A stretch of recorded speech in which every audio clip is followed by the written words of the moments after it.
నేటి కాలంలో మీరు ఎక్కడ చూసినా కూడా yoga for weight loss, yoga for back pain, yoga for diabetes ఇట్లా అన్నీ కూడా యోగా అంటే జబ్బులు వాటిని తగ్గించేది గానీ బయట మనకి ఎక్కువగా అడ్వర్టైజ్‌మెంట్ కనిపిస్తుంది. అవును. మరి కొన్ని వేల సంవత్సరాల పూర్వం ఋషులు యోగాని మనకు అందించే సమయానికి వారికి ఏ జబ్బులున్నాయి?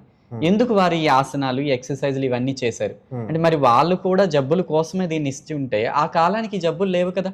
హ్మ్. కాదు.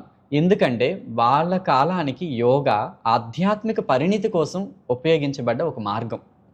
నేటి కాలంలో మన యొక్క జీవితాల్లో శారీరకంగా, మానసికంగా అనేక వ్యాధులు చోటు చేసుకున్నాయి కాబట్టి, ఇప్పటి కాలానికి యోగా అంటే ఈ వ్యాధులను తగ్గించేదిగా మనం మార్చుకున్నాం. హ్మ్. అంటే యోగాకి ఆధ్యాత్మిక పురోగతినిచ్చే శక్తి ఉంది.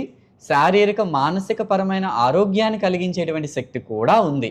ఆనాటి కాలానికి వారు ఆధ్యాత్మికంగా ఎదగడానికి, మోక్షం పొందడానికి దీన్ని వాడారు. హ్మ్. నేటి కాలపు మనమంతా కూడా దీన్ని శారీరకంగా, మానసికంగా మన సమస్యలు తగ్గించుకోవడానికి వాడుతున్నాం.